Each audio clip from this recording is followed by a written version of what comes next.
अस्सलाम वालेकुम इन्वेस्टर्स। उम्मीद है आप लोग खैरियत से होंगे। एक वीकेंड और गुजर गया। असल में लास्ट वीकेंड भी मैंने वीडियो ना बनाने की वजह यही थी मेरी कि मार्केट में कोई ख़ास ऐसी चीज़ें हैं नहीं। और इस वीकेंड पे भी मार्केट ने तो कोई ऐसी ख़ास एक्टिविटी अब तक नहीं की है। लेकिन ये है कि एक दो पॉइंट्स हैं ऐसे जिसको लोगों तक पहुंचाना ज़रूरी है। लोगों को उस डायरेक्शन में जो है ज़रूर चीज़ों को सोचना चाहिए। और मेरे हिसाब से मार्केट 45 के ऊपर बार बार आ रही है। लास्ट वीक 45 के ऊपर क्लोज भी दिया था, लेकिन इस वीक बाजार ने फिर से जो है वो 45,000 के नीचे क्लोजिंग दी है।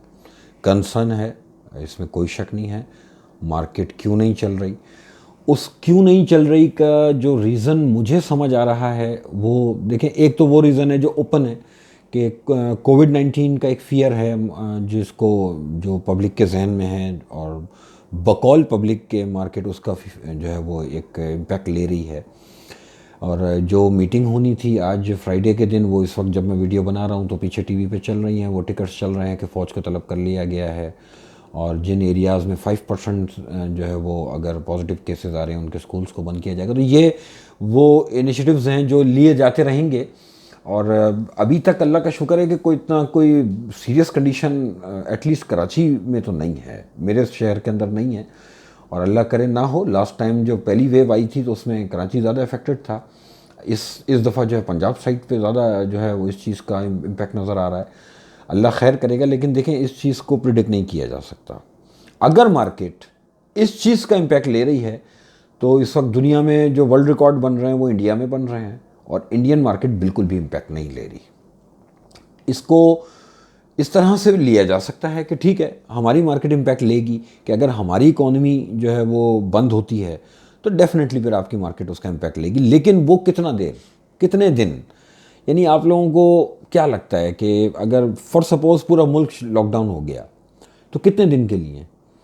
15, 20, 25 दिन, ठीक है। और इस 25 दिन के बाद फिर खाना जंगी। फिर ये होगा कि मैं ये कहूँगा कि भाई कोविड होने दो, लेकिन भूखा नहीं मारो मेरे घर वालों को मेरी आंखों के आगे। बात ये है ना कि आपकी ना तो इकॉनमी इस काबिल है और ना पाकिस्तान का एक इंडिविजुअल इस काबिल है कि वो घर बैठ के कोई 6 महीने खाना खाता रहेगा। क्योंकि आपकी मेजॉरिटी, कोई वही बात है कि इस मुल्क के अंदर जो है अमीर लोग मेजॉरिटी में नहीं है, और जो गुर्बत का आलम हमारे यहाँ है, तो फिर कोविड से मरना बेहतर है। और मैं अक्सर मजाक में भी दोस्तों को अपने ये बात कहता हूँ कि यार कोविड बिगड़ जाएगा ना, फिर क्या होगा? मर जाएंगे। और जब मर जाएंगे तो फिर ये पैसे क्या, और ये स्टॉक मार्केट क्या, और शेयर वैल्यू क्या। तो इस कोविड के ऊपर आप डिसीजंस मत लें। मार्केट चाहे ख़राब होती है, अगर आपने अर्निंग बेस्ड और ग्रोथ ओरिएंटेड सेक्टर्स को फोकस किया हुआ है तो फिर कॉन्फिडेंट बैठें। मेरे हिसाब से जो मार्केट के साथ प्रॉब्लम है वो ये है कि जो इमरान खान साहब ने लास्ट डिसीजन लिया ना कि अचानक हफीज शेख को हटा दिया, वो मसला नहीं है। टाइमिंग गलत है उनके हटाने के। वजह क्या है कि नया वज़ीर ख़जाना आपने बिठाया और फ़ौरन अभी 1 महीना का, 1.5 महीने का अब टाइम है इनके पास, और उस 1.5 महीने के अंदर अंदर इनको बजट अनाउंस करना है। मेरे हिसाब से ये टाइमिंग्स हैं असल रीज़न कि आपकी मार्केट जिसकी वजह से परफॉर्म नहीं कर रही। 43,500 अराउंड मार्केट ने एक बॉटम बनाया था, और बाज़ार वहाँ से 45 और 45,500 तक मार्केट आई है, और 45 के ही आसपास बाज़ार में वो रिज़ल्ट सीज़न स्टार्ट हो गया जिस रिज़ल्ट का हमें इंतज़ार था। और आपने ये देखा कि बहुत से ब्लू चिप्स स्क्रिप्ट के जो है रिज़ल्ट आ चुके हैं। अच्छा, बेसिकली मेरी कोई भी एडवाइस, चाहे वो यूट्यूब पे हो, चाहे वो व्हाट्सएप ग्रुप्स पे हो, टेलीग्राम पे हो, या मैं डायरेक्ट फ़ोन पे अगर किसी को एडवाइस कर रहा हूँ, तो एक बात पे तो सब एग्री करेंगे कि मैं ग्रोथ को फोरकास्ट करता आया हूँ, और कोविड के टाइम से कर रहा था। सेम डेज थे, बिल्कुल एग्जैक्टली यही दिन थे। और 1 साल पीछे चले जाएं, मेरे यूट्यूब चैनल को ऑलमोस्ट 1 साल हुआ है अब, ठीक है। मेरी 1 साल पहले की वीडियोस उठाएं, उस वक्त मैं जो ग्रोथ फोरकास्ट कर रहा था, आज वो रिजल्ट उठा के देखें। क्या कोई चार्टर अकाउंटेंट चैलेंज कर सकता है इस वक्त मुझको कि स्टील सेक्टर की ग्रोथ नहीं है, सीमेंट सेक्टर में ग्रोथ नहीं है, या अदर सेक्टर्स में, और आपके बैंक्स, आपके ऑटो, आपका फार्मा, कौन सा सेक्टर है पाकिस्तान का जिसमें ग्रोथ नहीं है, ठीक है। तो जब ग्रोथ मुझको वैसी ही नज़र आ रही है जैसी मैंने सोची थी या जैसी मेरी फोरकास्ट थी, और अगर मुझे प्राइस एप्रिसिएशन नहीं नज़र आ रही, तो मुझे ये जहन में रखना चाहिए तो इट मीन्स के रीज़न कुछ और है। तो रीज़न क्या हो सकता है? रीज़न एक, कोविड हमने डिस्कस किया। कोविड पे तो एक ही बात मैं रिपीट कर देता हूं, दोबारा बार बार करता हूं, कोविड बहुत बिगड़ जाए, अल्लाह ना करे, अल्लाह ना करे, हम सब मर जाएंगे, फिर पैसों का भी क्या करना है? ये गाड़ी बंगला, ये स्टॉक के शेयर्स, ये कब्र में तो नहीं जाएंगे ना, तो ठीक है मर जाएंगे, वो तो फिर खत्म हो गया, कोई बात नहीं, स्टॉक मार्केट 5000 इंडेक्स हो जाए, होने दो, क्योंकि हम मर चुके, हमें क्या है, ठीक है। तो वो कोविड को तो छोड़ दें, कोविड को मैं नहीं प्रेडिक्ट कर सकता। कोविड में पूरा मुल्क कितने दिनों के लिए बंद होगा, आई डोंट नो। कोविड से कितने लोग मरेंगे मुझे नहीं पता, हो सकता है मेरी आखिरी वीडियो हो और इसके बाद मुझे कोविड हो जाए, मैं भी मर जाऊं। तो जिंदगी मौत अल्लाह के हाथ में, इसको प्रिडिक्ट नहीं कर सकते, तौबा अस्तगफिरुल्लाह के इसको कोई प्रिडिक्ट करे। लेकिन जो चीज़ प्रिडिक्ट की जा सकती है वो यही हो सकती है कि आप किसी सेक्टर को, किसी कंपनी की परफॉर्मेंस को प्रिडिक्ट कर सकते हैं उसके प्रीवियस ट्रैक रिकॉर्ड पे और करंट जो बिजनेस सिनेरियो या जो गवर्नमेंट पॉलिसीज हैं उनको सामने रखते हुए। तो कोई एक आदमी है जो मेरी इस बात से एग्री ना करे कि पिछले 1 साल पहले जो सेक्टर्स मैंने हाईलाइट किए थे आज उनके रिजल्ट्स ज़रा देख लो।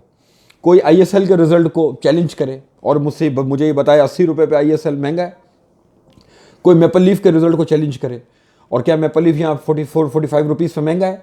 कोई सेंचुरी पेपर के रिजल्ट को चैलेंज करे जो प्रीवियस आया था, अभी नया वाला नहीं आया, क्या वो 90 रुपये पे, 95 रुपये पे, 100 रुपये पे महंगा है।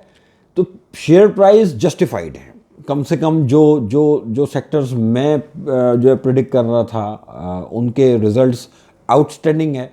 मैं बिल्कुल कॉन्फिडेंट हूँ कि प्रॉब्लम जो है वो गवर्नमेंट लेवल पे पॉलिसीज़ की इम्प्लीमेंटेशन की है। प्रॉब्लम ये है कि सुबह नाश्ते की टेबल पे अगर प्राइम मिनिस्टर डिसीजन लेगा सोचे समझे बगैर चाय पिए, तो वो डिसीजन बेकार होंगे। आपने वज़ीर ख़जाना को हटाना था, प्रीवियस वज़ीर ख़जाना पे मैं कमेंट ज़रूर करूँगा। ये 3 साल में आज अगर हम इस काबिल हुए हैं ना कि हम ग्रोथ की बात कर रहे हैं, तो उसमें उस हफीज़ शेख साहब का एक लीडिंग रोल है। हमें ये नहीं करना चाहिए कि किसी को हटाया तो वो बिल्कुल ही मट्टी कर दें।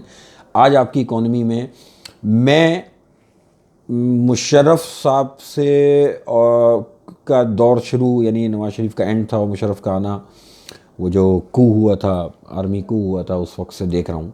मैंने कभी भी अपनी लाइफ में और अपनी स्टॉक की लाइफ के अंदर रुपये अप्रिशिएट होते नहीं देखा था। मुझे 40, 42, 45 रुपये का डॉलर याद है, फिर मुझे 60 रुपये का डॉलर याद है। मुशर्रफ के दौर में 8-10 साल 60 रुपये का रहा था।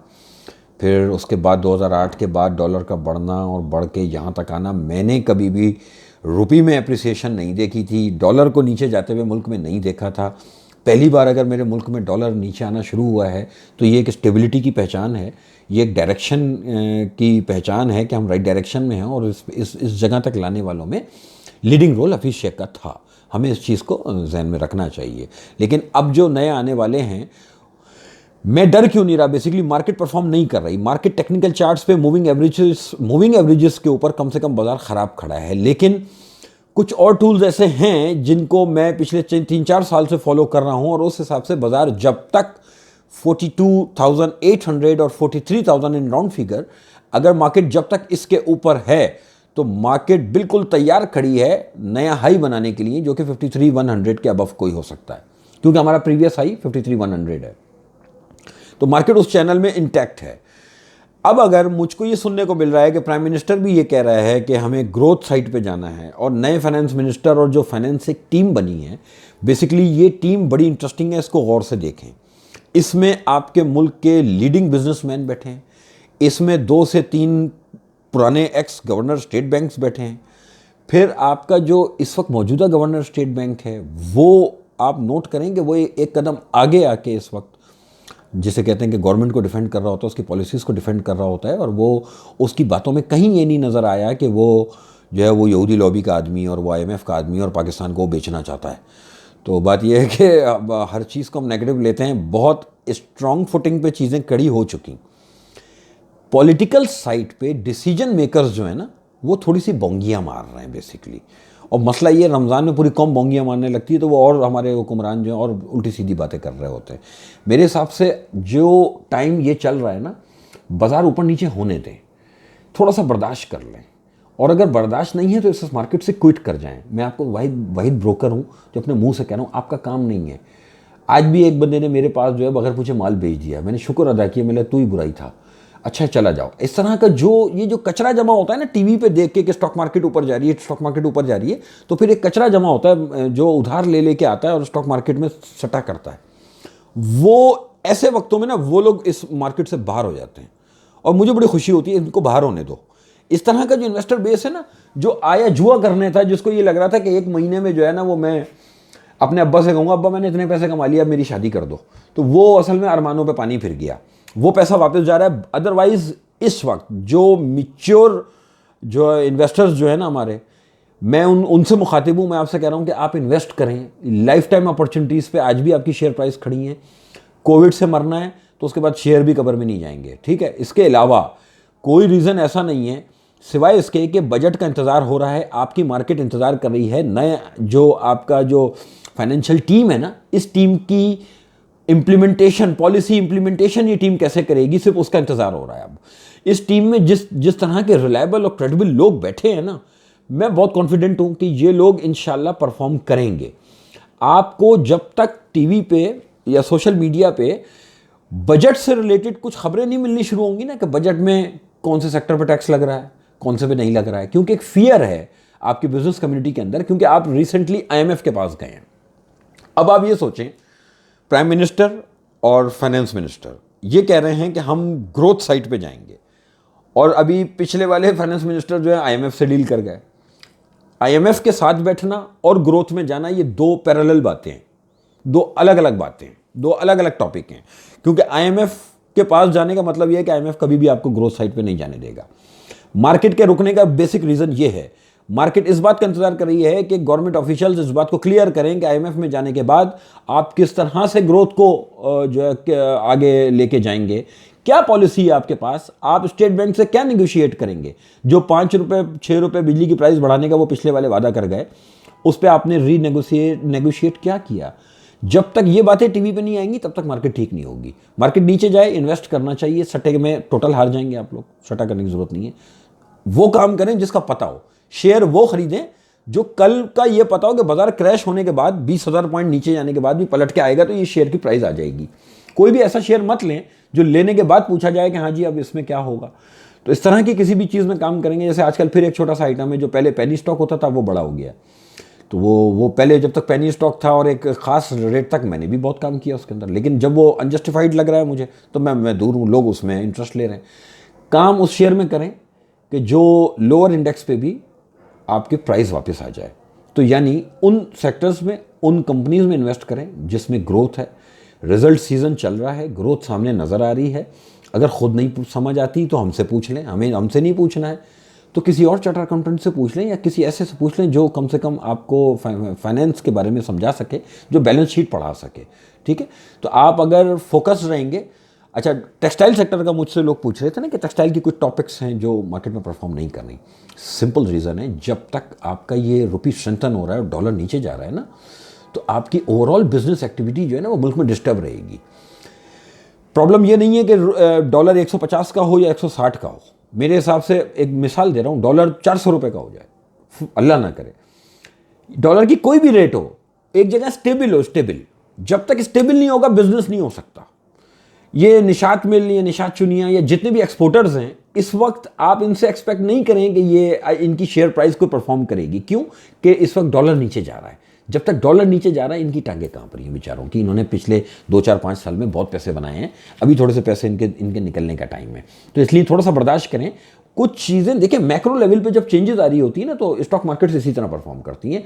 अगर 2-3 महीने, तीसरा महीना हो गया तो क्या हुआ, यहीं रहना है यार, मुझे तो 23 साल हो गए, तो 3 महीने मैं क्या गिरूंगा, और आगे जब तक जिंदा हूँ मैं यहीं हूँ।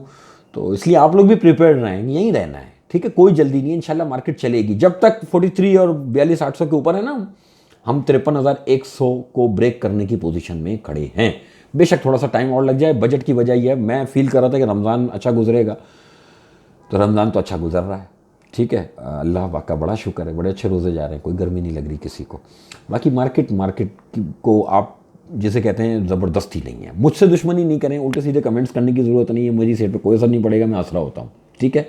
क्योंकि ये जो ये उल्टे सीधे कमेंट्स वो लोग कर रहे होते हैं जो वाकई उधार पैसे लेकर आए हैं और आके बचकाना हरकतें मार्केट में कर रहे हैं, उनको हमारी बात समझ में आ नहीं रही, और वो बस इस फेडअप हो गए ना, मार्केट को तो गाली दे नहीं सकते, तो चलो हमें दे लो। हाँ, मेरी भी इस सेहत पे कोई असर नहीं पड़ता। ठीक है, अपना ख्याल रखिएगा, बाजार में पॉजिटिव रहें, नीचे आए माल लेके काम करेंगे, कोई टेंशन नहीं है, कुछ दिन बर्दाश्त कर लें।